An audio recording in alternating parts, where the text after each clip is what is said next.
ഇന്നത്തെ റെസിപ്പി അമൃതം പൊടി വെച്ചിട്ട് വെറൈറ്റി ആയിട്ടുള്ള ഒരു കിഡിലൻ സ്നാക്കിൻ്റെയാണ്. അപ്പോൾ നല്ല മൊരിഞ്ഞിട്ടുള്ള കുറച്ച് കാലം കേടുകൂടാതെ സൂക്ഷിച്ച് വെക്കാനും കൂടെ പറ്റിയിട്ടുള്ള ഒരു അടിപൊളി ഐറ്റം തന്നെയാണ്. കുട്ടികൾക്കും വലിയവർക്കൊക്കെ ഒരുപോലെ ഇഷ്ടാവുകയും ചെയ്യും. നല്ല മൊരിഞ്ഞിട്ടുള്ള കറുമുറയായിരിക്കുന്ന നല്ലൊരു സ്നാക്ക് തന്നെയാണ്.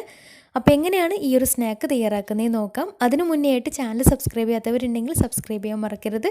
തൊട്ടടുത്തുള്ള ബെല്ലൈക്കണും കൂടെ ഒന്ന് ക്ലിക്ക് ചെയ്താൽ പുതിയ വീഡിയോസിൻ്റെ നോട്ടിഫിക്കേഷൻസ് ഒക്കെ പെട്ടെന്ന് തന്നെ കിട്ടുകയും ചെയ്യും. അപ്പോൾ ഈ ഒരു പലഹാരം തയ്യാറാക്കി എടുക്കാൻ വേണ്ടിയിട്ട് ആദ്യം തന്നെ ഒരു പാത്രത്തിലേക്ക് 1 കപ്പ് വെള്ളം ഒഴിച്ചു കൊടുക്കാം. എന്നിട്ട് ഇതിലേക്ക് പാകത്തിന് ഉപ്പും കൂടെ ചേർത്ത് നന്നായിട്ട് മിക്സാക്കി എടുത്തതിന് ശേഷം ഈ ഒരു വെള്ളം നന്നായിട്ടൊന്ന് തിളച്ച് വരട്ടെ. അപ്പോൾ വെള്ളം നന്നായിട്ട് തിളച്ച് വന്നാൽ ഇനി ഇതിലേക്ക് 1/2 കപ്പ് അമൃതം പൊടി ചേർത്ത് കൊടുക്കാം. കൂടെ തന്നെ 1/4 കപ്പ് അരിപ്പൊടിയും 1/4 കപ്പ് ഗോതമ്പ് പൊടി കൂടെ ചേർത്ത് കൊടുക്കുന്നുണ്ട്. അപ്പോൾ ഈ ഒരു പൊടികളെല്ലാം കൂടെ ഒരുമിച്ച് മിക്സാക്കി എടുത്തതിന് ശേഷം വെള്ളം തിളക്കുന്ന സമയത്ത് ചേർത്ത് കൊടുത്താലും മതിയാവും. പിന്നെ കാണാനൊരു ഭംഗിക്കും ടേസ്റ്റ് ഒന്നും മുന്നിൽ നിൽക്കാൻ വേണ്ടിയിട്ട് 1 ടീസ്പൂൺ കരിഞ്ജീരകം കൂടി ചേർത്ത് കൊടുക്കുന്നുണ്ട്. കരിഞ്ജീരകത്തിന് പകരമായിട്ട് കറുത്ത എള്ളുണ്ടെങ്കിൽ അത് ചേർത്ത് കൊടുത്താലും മതിയാവും, അല്ലെങ്കിൽ നമ്മുടെ ചെറിയ ജീരകം അത് ചേർത്ത് കൊടുത്താലും മതിയാവും. ഇനി ഇത് ചേർത്തിട്ടില്ലെങ്കിലും കുഴപ്പമൊന്നുമില്ല കേട്ടോ, പക്ഷേ ചേർത്താൽ ഒന്നും കൂടി ടേസ്റ്റാണ്. എന്നിട്ട് ഫ്ലെയിം ലോ ഫ്ലെയിമിൽ ഇട്ടിട്ട് നന്നായിട്ടൊന്ന് മിക്സാക്കി എടുക്കണം. ഇപ്പോൾ ഒരു 2-3 മിനിറ്റ് നന്നായിട്ടൊന്ന് വേവിച്ചെടുക്കാം. പൊടികളൊക്കെ നന്നായിട്ട് വെന്ത് കിട്ടിയാൽ ഇനി ഫ്ലെയിം ഓഫ് ചെയ്യാം. ഇനി ഇതൊന്ന് ചൂടാറിയിട്ട് കിട്ടണം. കൈ വെച്ചിട്ട് കുഴച്ചെടുക്കാൻ പാകത്തിൽ ഒന്ന് ചൂടാറി കിട്ടിയാൽ നന്നായിട്ടൊന്ന് കുഴച്ചെടുക്കാം. നമ്മൾ ചപ്പാത്തിക്കൊക്കെ കുഴച്ചെടുക്കുന്ന രീതിയിൽ നന്നായിട്ട് തന്നെ കുഴച്ചെടുക്കാം. ഏകദേശം നന്നായിട്ട് കുഴഞ്ഞ് കിട്ടിയാൽ ഇനി ഇതിലേക്ക് കുറച്ച് ഓയിൽ ചേർത്തിട്ട് ഒന്നും കൂടെ ഒന്ന് കുഴച്ചെടുക്കുന്നുണ്ട്. നല്ല സോഫ്റ്റായിട്ട് ഒന്നും കൂടെ കുഴച്ചെടുക്കുന്നുണ്ട്. ഇനി ഇത് ചെറിയ ചെറിയ ബോൾസാക്കി എടുക്കാം. ഒരുപാട് അങ്ങ് ചെറുതായി പോകേണ്ട ആവശ്യമില്ല. ഈ ഒരു വലുപ്പത്തിലാണ് ഞാൻ ബോൾസാക്കി എടുത്തിട്ടുള്ളത്. അപ്പോൾ എല്ലാതും ഇതുപോലെ ബോൾസാക്കി എടുത്തു കഴിഞ്ഞാൽ ഇനി ഒരു പത്തിരി പ്രസ് എടുത്തിട്ട് അതിൽ വെച്ചിട്ടൊന്ന് പരത്തി എടുക്കുന്നുണ്ട്.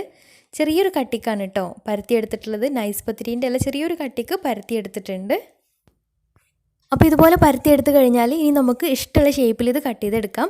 ഞാനിപ്പോൾ ചെറിയൊരു പാത്രത്തിൻ്റെ അടുപ്പെടുത്ത് ഇതുപോലെ ചന്ദ്രക്കലയുടെ ഈ ഒരു ഷേപ്പിലാണ് കേട്ടോ കട്ട് ചെയ്തെടുക്കുന്നത്. നമുക്ക് ഇഷ്ടമുള്ള ഷേപ്പിൽ ചെയ്തെടുക്കാം. റൗണ്ടിലോ സ്റ്റാറോ എങ്ങനെ വേണമെങ്കിലും ചെയ്തെടുക്കാം. അപ്പോൾ എല്ലാതും ഇതുപോലെ കട്ട് ചെയ്തെടുത്തിട്ടുണ്ട്.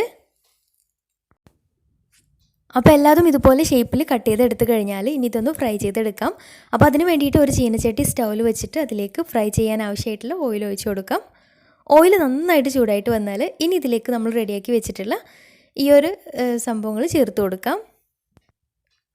എണ്ണയിലേക്ക് ഇടുമ്പോൾ തന്നെ നന്നായിട്ട് പൊള്ളച്ച് പൊങ്ങി വരുന്നത് കാണാം. നന്നായിട്ട് പൊങ്ങിയിട്ട് നല്ല ക്രിസ്പി ആയിട്ട് കിട്ടും കേട്ടോ. അപ്പോൾ തിരിച്ചു മറിച്ചൊക്കെ ഇട്ടിട്ട് എല്ലാ ഭാഗവും ഒന്ന് കളറ് മാറി നല്ല ക്രിസ്പി ആയിട്ട് കിട്ടിയാൽ എണ്ണയിൽ നിന്ന് മാറ്റാം.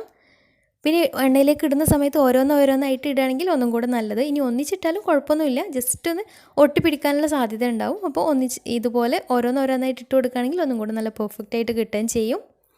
പിന്നെ ഇതിലേക്ക് അമൃതം പൊടിയുടെ കൂടെ ഗോതമ്പ് പൊടിയും അരിപ്പൊടിയും ചേർത്ത് കൊടുക്കാൻ കാരണം ഇതുപോലെ എണ്ണയിലിട്ട് പൊരിച്ചെടുക്കുന്ന സാധനം അമൃതം പൊടി ഒറ്റക്കാണെങ്കിൽ കറക്റ്റായിട്ട് കിട്ടുന്നുണ്ടാവില്ല, പൊടിഞ്ഞു പോവും.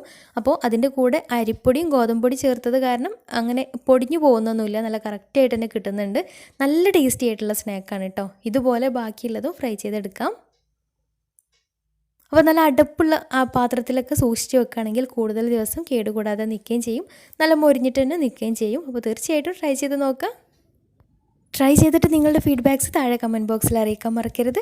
അപ്പോൾ ഇന്നത്തെ വീഡിയോ ഇഷ്ടമായെന്ന് വിചാരിക്കുന്നു. ഇഷ്ടമായെങ്കിൽ ലൈക്ക് ചെയ്യുക, ഫ്രണ്ട്സ് റിലേറ്റീവ്സിനൊക്കെ ഒന്ന് ഷെയർ ചെയ്ത് കൊടുക്കാനും മറക്കരുത്. അപ്പോൾ നല്ല അടിപൊളി വീഡിയോയുമായി വീണ്ടും വരാം. അതുവരെ take care, bye, thank U.